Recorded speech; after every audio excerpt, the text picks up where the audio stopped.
Hello, brother Masons and YouTubers. How is everyone today? It has been a long time since I've made a video. Honestly, it feels like I've been out of the loop as far as YouTubing goes. So I apologize for those of you that follow me. I hope I didn't drop the ball on you guys. I'll go ahead and point out though, at this point, if you don't follow me on Facebook or Instagram, there has been a lot of content that has still been coming out. I do still make smaller videos on a almost regular basis, once every 1 week or two. Um, I'll put the links here. Find me on Facebook, find me on Instagram. There's still lots of content, even if I'm not throwing out YouTube videos. And you could definitely keep up with me that way also. So I'm really excited about this video. Today I'm going to talk about rites of passage in Freemasonry. So for those of you that don't know, the degrees of Freemasonry are rites of passage. And I wrote a blog post about this about a week or two ago, and I've shared it like I always do. And there are several brothers that are like, well, duh, I know that already. Well, great. If you already understand that rites of passage exist in Freemasonry, wonderful. But we're still going to cover a lot of things besides just pointing out what may be obvious facts for you. Specifically, why the degrees in Masonry are rites of passage. So what specifically makes them rites of passage, as well as what can we do to emphasize and maximize the impact that they are supposed to have. So first of all, I really want to point out rites of passage are important, and this applies to both sexes. But since Freemasonry is for men, we're going to talk about specifically how rites of passage are important for men before we actually get into the rites of passage in Freemasonry. So we still have rites of passage today, but the problem is that they have lost their emphasis. They're not designed with the impact in mind that they're supposed to have. So a man will go through a rite of passage and be no different than he was when he goes in. Now, there still are really excellent rites of passage out there that do change the person. For example, I went through military. I spent 4 years in the Air Force. Boot camp is a rite of passage. There are several aspects of boot camp that fit into the phases of a rite of passage that we'll talk about. It definitely changes you as a person. And that's what's important to understand. A rite of passage is an experience or a series of experiences that represent a transition in your life. You go from point A to point B in your life through a rite of passage. This can be from a child to a man. It could be from a man to a father. It could be from a man to a soldier. It could be from a man to a mason, which is what we'll get into specifically. Some of these rites of passage have existed for centuries. This is nothing new. The issue is, in many cases, far too often, they have been watered down. The importance has been taken away from them. And so we go through the motions of a rite of passage, but the impact is not there. Therefore, there is no change. And for many men, they go through no impactful rites of passage in their entire life. And this is a real concern because there is a growing number of men in the United States right now that are totally aimless. They don't know what to do. They are just drifting through life. And there's high rates of depression, high rates of suicide among men, especially in those that have been in the service and things like that. And there's just no feeling of meaning for these people. And so you're aimless. And this is where you get these man children that we have now, men in their 20s and their 30s. In some cases, even getting up close to their 40s that still, live with mom in some cases. They don't work. They just sit around all day and do nothing. And they know in their heads what they should do, but why? Why is this an epidemic? Why is this happening? And I would tell you that I believe a strong reason for this is because we don't have impactful rites of passage anymore. And the thing is, as men, we seek those things out. We seek out rites of passage because a rite of passage represents guidance. It represents that transition. A man will know it, like, I'm not fulfilling what I should be doing. I need to move on to that next stage in life. And there's something in us, innate in men, that we want those rites of passage. We want the lessons that are taught us. We want someone to say, You have passed through these trials. You are now a man, or you are now a soldier, or you are now a mason. Some people will say, well, you shouldn't have to have it spelled out. But it seems like you do, doesn't it? You need that. You need someone to actually say, this is what you have passed through. These were your trials. This was the test. And congratulations, you are now one of us. This is what's expected of you. And we need to be held to that standard. So a rite of passage is important. It has a profound psychological effect on a man. Those rites of passage are very powerful. So we've talked about rites of passage for a while. What are the components of a rite of passage? Because like I said earlier, Freemasonry has rites of passage, but what specifically makes those degrees rites of passage? To put it simply, it has 3 phases that you have to go through to be considered a rite of passage. The first phase, separation. The second phase is transition. And the third phase is reinvestment. Let's look at those a little bit more closely. So separation. So in this phase, this is where the initiate undergoes a process. And they are initiates. When you're going through the rite of passage, you are being initiated. So therefore, in a rite of passage, you are referred to as an initiate. So this is the point where an initiate is separated from the old version of themselves. This can be symbolic, but could also be represented in various ways. For example, you could be divested of your clothing. Separation of your senses can also be considered a part of that separation stage. And that is also profoundly significant because when you're separated from your senses, you are forced to rely on your other senses. Your hearing, for example, if you cannot see, your hearing will be heightened. Your sense of feeling will be heightened. Your sense of smell will be heightened as well. And so these other senses that are being forced to work in overtime to compensate will pick up things in the environment they would not have otherwise noticed. Being separated from other aspects, for example, your clothing.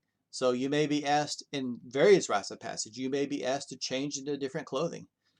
For example, a baptism. A baptism is a rite of passage. And so when you go into that back room, you're typically asked to take off what you're wearing, and usually they'll have some kind of like a robe or a gown or some, just something simple that you can put on. So the second stage is called transition. So this is like a state of limbo. You're not what you used to be, but you haven't moved on to the next stage in your life. You have been separated from your former self, from your in the first stage, but you haven't moved on to whatever you're trying to ascend to. And so this is a period of transition. And in this period, you're given lessons that you're supposed to take to heart, or you're given a test that you have to pass. And these are all typically common experiences. So everyone is separated the same way. Everyone experiences the same thing when they go through that transition.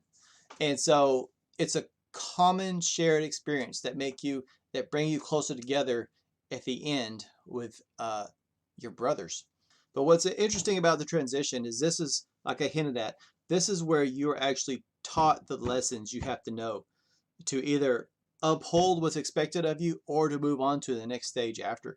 And these are very common in honor groups, which Freemasonry is. And so you'll be told what the standard is that you have to uphold. And then once you pass those tests, once you have moved through this transitionary period, you move on to the next stage. A quick side note that's interesting about the transition period is I believe there's actually 2 transition periods in Freemasonry. You go through a transition period during every degree. Every degree has its own transition period. But if you look at the big picture, you're taught, how do I want to word this? You're taught something specific for every degree, but you're also, if you look at everything you're taught if you like take a step back and look at everything, there's a transition period between the time that you receive, you're separated at your first degree and the time you're reinvested, in your last degree. So all 3 degrees also represent a transition period in itself. And it's not to say that one is more important than the other. It's not to say that this big transition period is not as important as the transition period for one degree, but it is the sum of the whole. And so the transition that should happen, the change that should happen in you as a person from the time you begin your entered apprentice degree to the time you finish your entered apprentice degree will be a smaller change than it should be from the time you start your entered apprentice degree to the time you finish your master's degree. The last stage is reinvestment. So this phase occurs when the initiate has successfully undergone everything that is expected of him during that transition phase, and he has moved on to the next stage in his progress. At this point, he is accepted into the group as one of them. So this is the point where you're finally called a Mason. This is the point where you get done and you shake everybody's hand and they're like, welcome to the fraternity. Welcome to being one of us.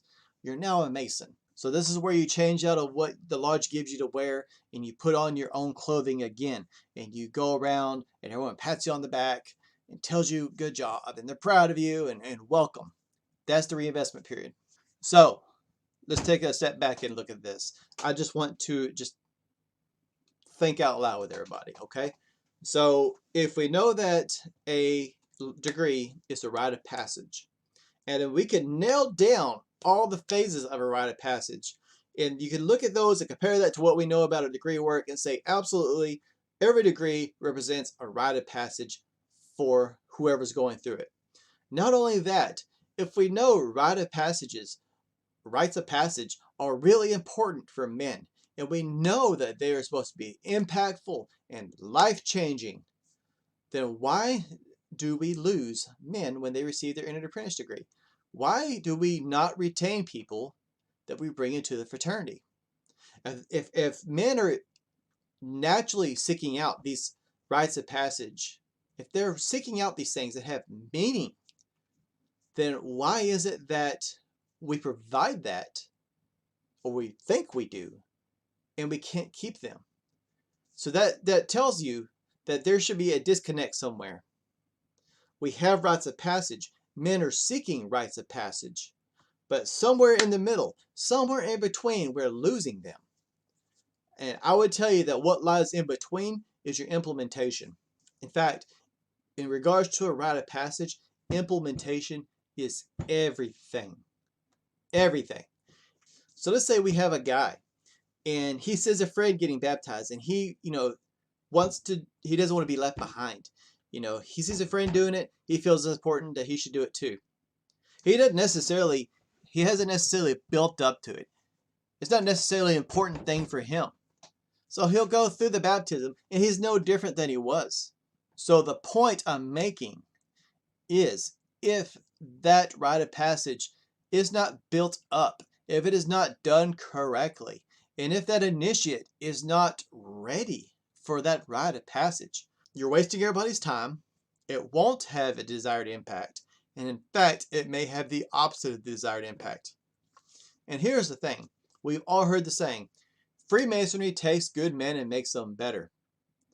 If you believe that, then you absolutely want your rites of passage to have profound and lasting impact on the initiates. Hands down. So that means we need to start ensuring that we are adopting good practices, healthy practices that will actually allow us to create that desired impact in our degrees. But before we do that, before we can move on and look at how we can fix what we're doing wrong, we have to look at what we're actually doing wrong. And there are certain things that every lodge is doing, or at least the majority of lodges are doing, that are having negative impacts, that are actually detracting away from the impact that rite of passage is supposed to have. I have a list. It's not comprehensive. There's many more things out there that I'm sure that I haven't thought of, but this is a good start. If you can address these errors that your lodge is making, or that rather most lodges are making, and it's safe to say that at least one of them is probably happening in your lodge today, then acknowledge these errors are being made, and then we'll look at how we can fix them. And once they are fixed, that should be getting us on the right track. And many of these things that I'm going to discuss are nothing new. I've addressed them. Other podcasts, other YouTube channels have addressed them. This is nothing new. But the thing is, and the reason it's worth pointing out, is an error pointed out once never gets fixed. An error has to present itself time and time and time again for people to actually look at it and say, maybe there's something about this. Maybe this is worth actually doing something to fix. So I have 9 errors that really are essential that we look at and fix right now. Number 1, we got to stop giving men petitions as soon as they show interest in the fraternity. I've actually seen complete strangers walk into lodges who they know nothing, they know nobody in that lodge. They express their interest. They're given a petition right then. They have everything signed before they walk out. And all they got to do is go and fill it out and come back for an investigation. And I'm telling you, if I am looking to join the Freemasons, which are an old and respected and exclusive organization, and they bring me in and give me a petition and sign it, the first time I even show a pulse in their organization, any kind of interest at all, and they latch onto me like starving hyenas, that desperation is going to be obvious, and I'm going to wonder something's up, because this is not what I thought it was. These men are desperate to get someone in. And if they're giving me a petition as soon as I come in, who else is getting them as soon as they show interest? No, it's a bad habit. Number 2 is performing poor investigations. And this ties in real close with my last point. You got to know who these people are that are going into their lodge. You have to investigate them. And don't just sit them all down. Don't just sit down with them, with everyone else on the investigation committee, in the lodge at a table, go through the questions, and then be done with it.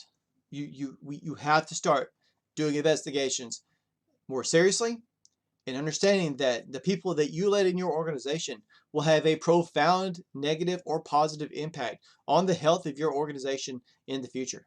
Number 3, not giving the petitioner time to get to know the lodge, and vice versa. So this ties in with number 1. You got to give this guy time to know who's in the lodge. He has to know what you're about, and you have to know what he's about.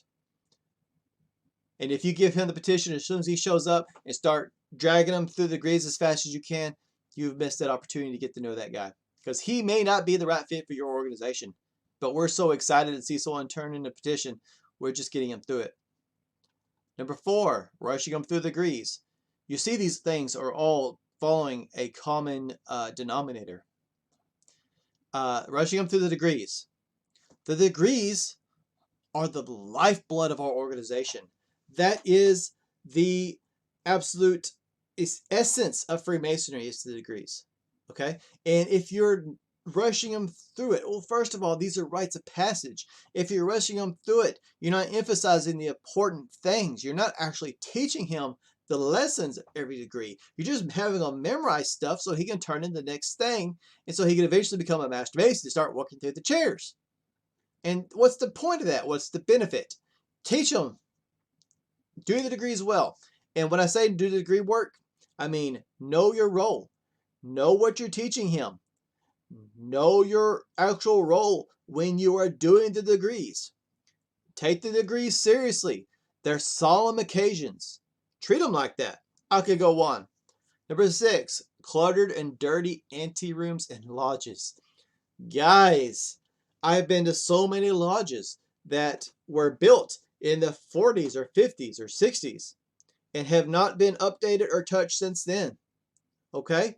You have the wood panels from the 60s or the 80s, carpet that has probably changed color since it was originally put in because it's so old and so gross. You have saggy ceiling tiles that look like tea bags. You know, they change colors. Your building stinks. It smells bad. Come on. The anteroom is a broom closet or a coat rack, you know, and this guy's in here getting ready for his degree, going through the separation period, and he's looking at a computer from the 80s and a dang vacuum that hasn't been touched in 20 years. It's sitting in the same room next to him. That's not an ante room. That's not preparing him for anything. It sets the tone, and it's telling him that clearly this part, this degree, this phase of this degree is not important enough for them to actually separate it from everything else.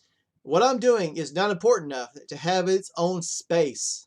We have vacuum cleaners and coats and hats and boxes and old magazines and old books just sitting in this room, piled up in there. 7, failure to prepare the candidate for his degree beforehand.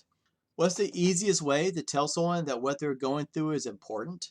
Tell them what they're going through is important.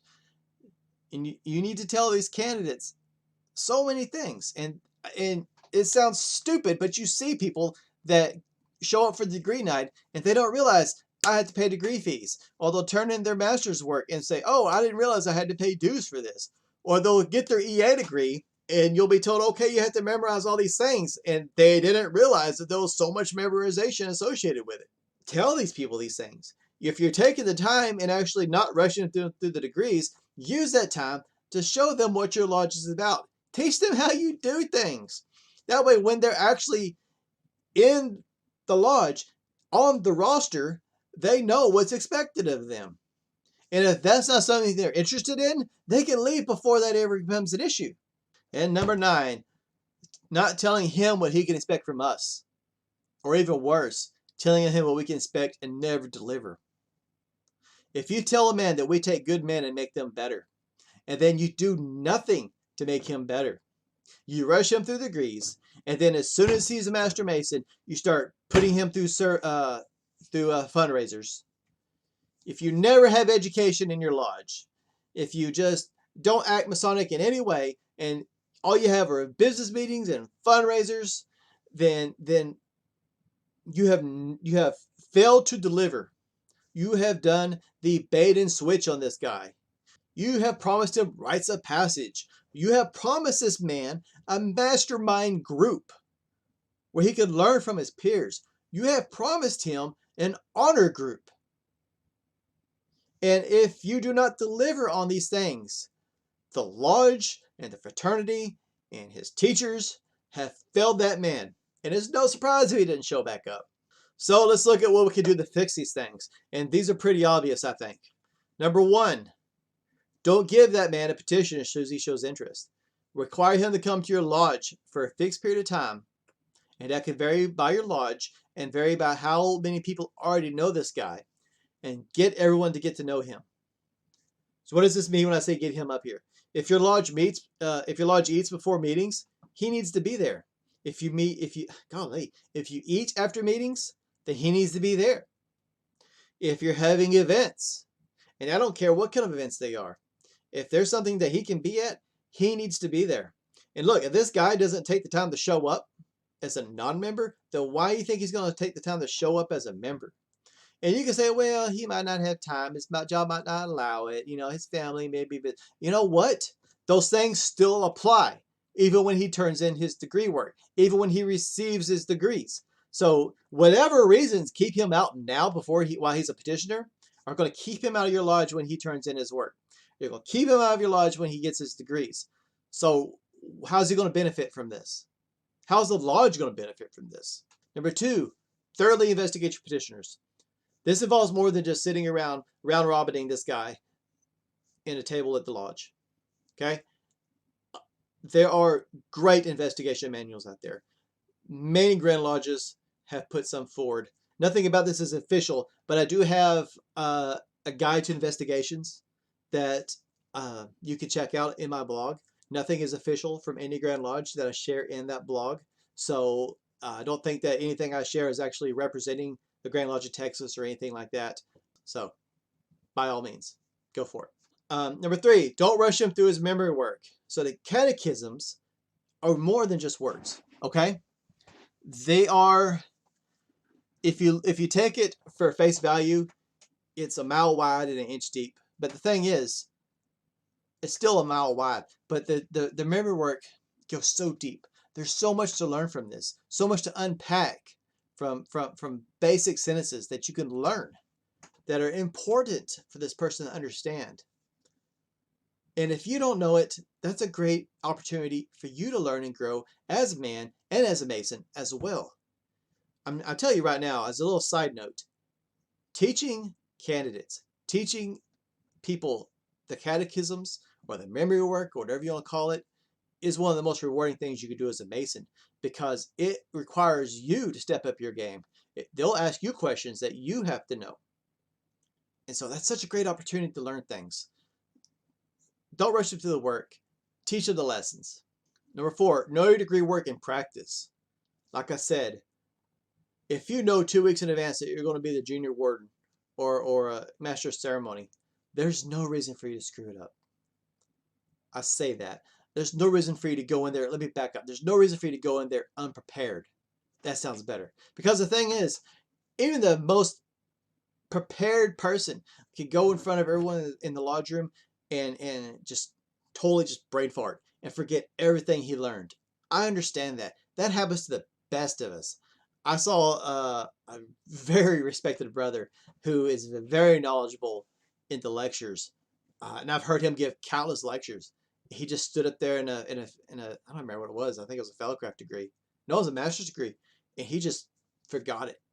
You know, it happens. And sometimes we'll show up to a degree, not expecting to have a role, and someone didn't show up. All of a sudden, we got to fill in. I get that. I understand that happens. But if I know a month in advance I'm going to be doing this guy's role, there's no reason I shouldn't be prepared for it. Now, once I get there and start saying it, if I brain fart and forget about it, that's one thing.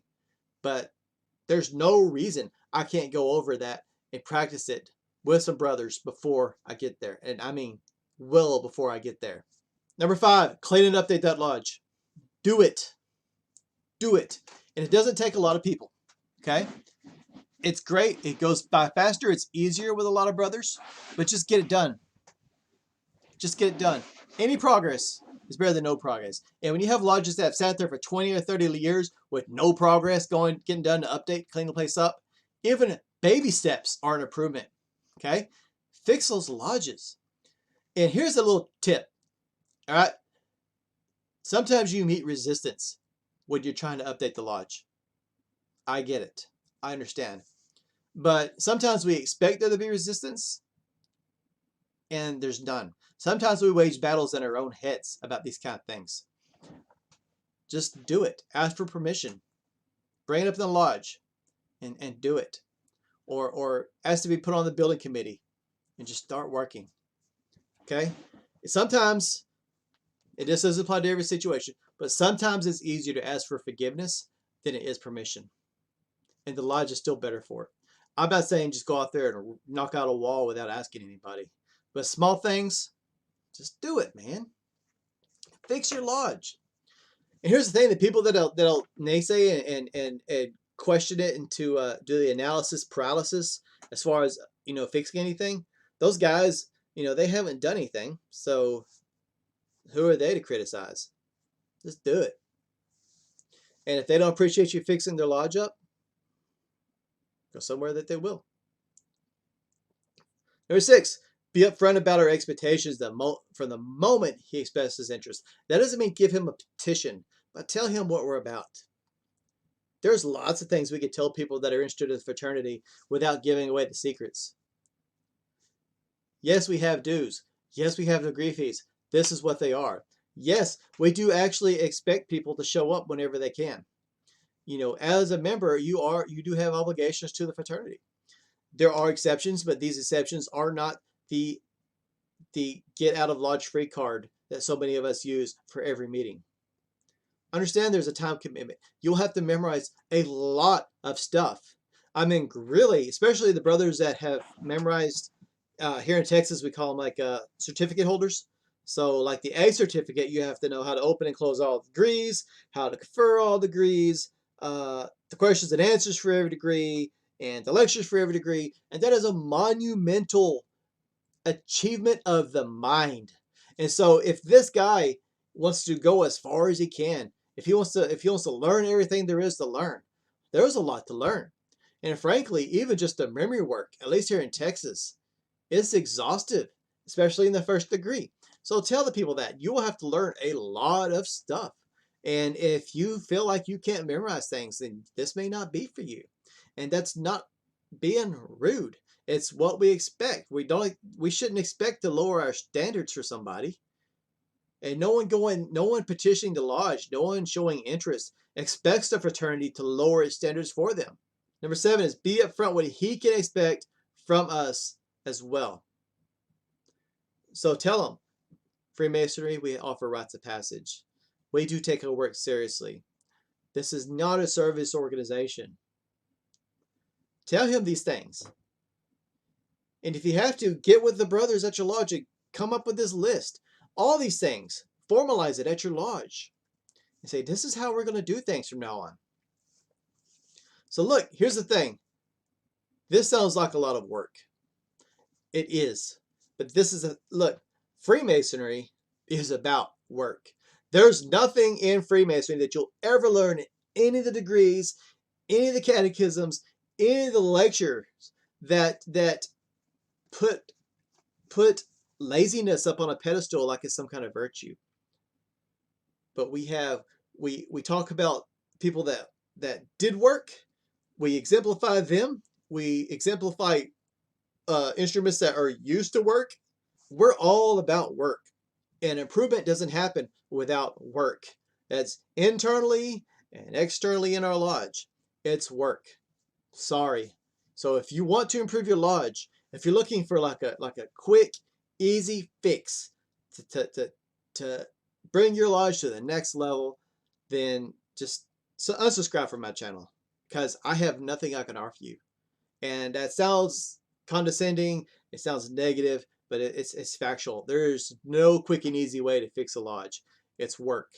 And there's lots of lodges that need to be fixed. And there's lots of brothers that are willing to put in the work, but they don't know what to do. And that's what this is here for. So I firmly believe if a lodge begins implementing these practices, if they stop doing these negative practices and do these better practices that will actually have more positive results, I firmly believe that it will create the impact in the rites of passage that we desire. This means that we will be retaining men. These men will be getting more out of their membership in our fraternity. And we will actually thrive at the lodge level, at the Grand Lodge level, and at the individual level.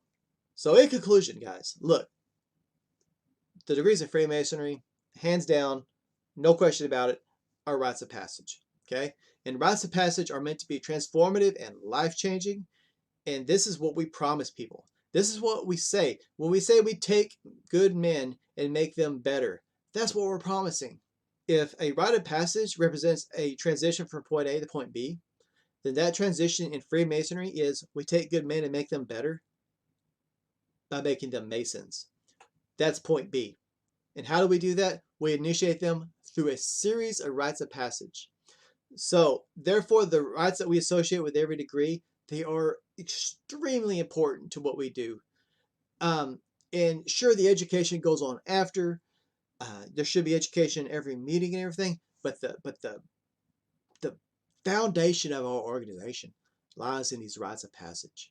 And so it's so essential that we put them back up on that pedestal. We build them back up to what they are.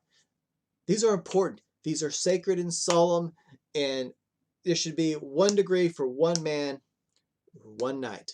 And that's his night. And this is important. And this is life-changing and solemn. And then when he's done, when he's reinvested, he gets patted on the back and his hands shaken, and you take him out for a drink because he is a brother. He is one of you. Anyway, so I have absolutely no doubt that no matter how I edit this video, it's going to be a much longer video than I had planned. But as you can probably tell, I am very, very pumped about this. I love talking about this because this is it. This is everything. This is what Freemasonry is about, those rites of passage. I mean, that's what makes the man the Mason. And so it's so important that we get with it. And there's so many lodges that are doing things right, that are taking these things seriously. And I mean, hats off to you. You have my utmost respect, because I know that was an uphill battle for you to get that lodge to that point. You understand what work it is if you've already done this. And so you can no doubt verify that it's a ton of work to get your lodge where it needs to be, but it is worth it, guys, without a doubt. So, all that being said, if you haven't already, please be sure to like this video and share it. If you got anything of value out of it at all, please share it with your lodge, share it with your brothers. Please subscribe and be sure that way you can keep up with my content. Follow me on Facebook, follow me on Instagram. There is so much stuff out there for Masonic improvement. And if you enjoyed any of this, please plug in. Keep up with everything, because I've been making content for a while. There's already a lot out there, and there's more to come. I'll see you guys in the next video. Thanks again. Take care, my brothers, and thanks for watching. Later.